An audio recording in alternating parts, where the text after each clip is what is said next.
Hey, we're down here at Classic Bodies Fitness with Tim Joyce. Tim's had a gym here for a while and is well versed in weights, and he's going to show us 5 essential movements that every endurance athlete should work into their weightlifting routine. First off, one of the better ones to start with because of the use of the glutes and the quads, I recommend leg presses. Leg press will develop power for climbs, develop strength for pushing on the flats as well as sprints. One of the best ways to start off is with doing a warm-up set, basically with a very small amount of weight, and then you have a choice of doing either a double leg press, both at once, or a single leg. I tend to prefer single leg for endurance athletes, as you tend to use one leg at a time in a split cycle motion. Use one leg at a time. You don't overuse one leg more than the other. They both have to do the same amount of work. And if we're ready, we can get Mr. Jacob going here. Alright, with single leg press, make sure that you are balanced in the middle. Go ahead and press on up, unload it, take safeties off. When you come back, you want to come back at least to 90 degrees, if not a little further, because as you come over top dead center on the pedals, you're going to be wet. So you want to simulate as close as possible what you're going to do on the bike. So right about there, about 5 degrees past 90. Push from there. Nice and smooth. Not to lock out, not to snap, but keep tension on the working quad the whole time. And you have a choice of, when you push, when you switch legs, you can either rack the safety or just change out legs. I usually just change out legs to save time, keep the intensity high again, 95 degrees, and then press. 95 and press. Again, each leg does the approximate same amount of work so that you don't have a dominant leg and then a weaker leg. Good. And both legs at once can be done the same way. And what you want to try to simulate is feet about pedal spindle apart, about how far your feet are on the pedals. You want your feet to be apart on the plate.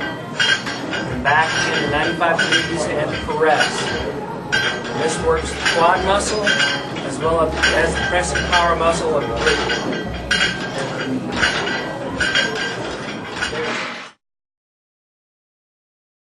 Of the top 5 essential exercises for endurance athletes would be the walking lunge. The standard lunge is usually done in a down and back motion. As you press back, it's more of like doing a leg extension, which really isn't going to help an endurance athlete from a power standpoint. What we want to do is a push through a walking motion, which involves the inner thighs, the stabilizer, and the glutes, again, which is where most of the power comes from.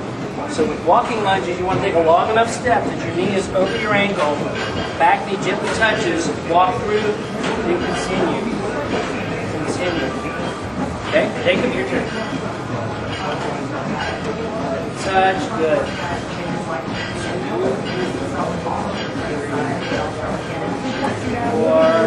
One more. And head back, sir. And then how important is it to keep my back straight when I'm on this? Beginners should start with your back upright and straight. The more advanced exercisers can lean slightly forward to emphasize the glute muscles a little bit more. And as you become more advanced, you can also increase the load by using dumbbells in each hand. They're a little safer than a bar. If you have a loss of balance, you can set them down quickly. Very good. Gently touch. There you go. And heading back.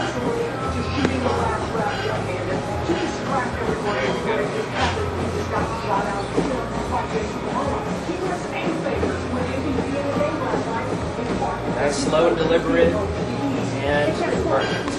Very good.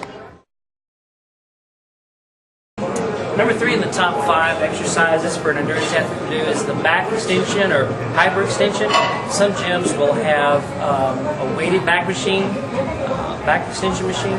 I actually prefer the hyperextension bench, which will directly strengthen the low back without having a load as you're bent forward and fully flexed.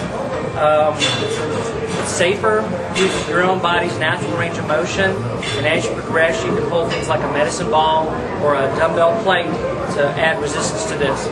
First thing you want to do is make sure you're securely anchored in. Go ahead and place one foot and then the other. That the pad is adjusted to where it's behind your iliac fold, where your body's going to fold over. Hands across the shoulders. And what we're going to do is stretch all the way down as far as possible. Come up only to parallel. A little higher, right there, back down nice and smooth. Go. So you want to exhale on the way up. This works the erector spinae muscles and the glutes, which will of course strengthen the low back for cyclists, help prevent low back fatigue and pain. And the glutes also help with power. Very good. Number 4 in the top 5 exercises for endurance athletes, it's cable-seated row. This exercise is best performed on the cable low pulley. And you want to have your legs almost completely straightened out as this exercise starts. The motion here is not bringing the hands to the rib cage. It's bringing the shoulder blades as far back as possible. Shoulder blade retraction. Okay? So what we're going to do here is as you pull back with the weight, from the shoulders over position, you're going to pull your chest up and shoulder blades back as far as possible and stretch. Shoulders back, shoulders forward. Torso stays nice and straight. Knees stay slightly bent to take stress out of the back. And this motion is entirely occurring in between the shoulder blades. Very good. How many sets and reps would you recommend? For endurance athletes, we recommend 3 sets of anywhere from 10 to 15 repetitions. Heavier weights, while they won't necessarily bulk you up, are going to be a little heavy on the weight side, easy to compromise for them. When an endurance athlete wants endurance training, you want higher repetitions and a lower weight.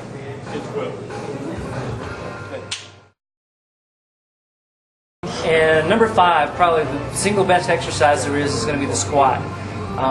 And here I cannot overemphasize the need to use good form, have a spotter if necessary, safety equipment if you're going for heavier weights to use a lifting belt, but with sub-maximal weights that most cyclists will use, a weight belt is not necessary. You do want to develop the abdominal muscles that give your back support naturally. The big thing with squats is going to be bar positioning and how low you go. From here, what you want to do is you don't want to set the bar across your cervical vertebrae, across the neck. What you want to do is set the bar on top of your shoulders. Most people have to use a pad because they have it on their vertebrae and their neck, which is really not a good thing. Pardon, Mr. Jacob. So, bars on the shoulders. I'm going to stand up quickly, come on back. And from here, keeping everything upright, you want to look at yourself in the mirror, chin up. We're going to squat down until we have your knees and hips close to parallel, almost all the way, and then press from there. The angle at the knee at that point is going to be exactly that of pushing over the top on a bicycle crank. And push from there. Notice how his back stays nice and straight. And push. Good. What kind of sets and reps would we be starting out with? For squats, still the standard range of 3 sets of 10 to 15 repetitions. You can go much heavier than 10 reps. And after squats, I would always try to do a spin out. Get the lactic acid out of the legs, because this one builds up more lactic acid, in my opinion, than any other exercise. There's so many muscles being involved here. You've got posture muscles, you've got power muscles, glutes and quads, balance, everything comes into play. Very, very good. And when you have a spot, if you're using a large amount of weight, you want a spotter that's going to spot you from the rib cage. So as you squat, your hands are on your ribs, and then you press. So if you fail, you want to just lift a little bit and bring you right on up. So when you lift here, you're going to come up. Very good.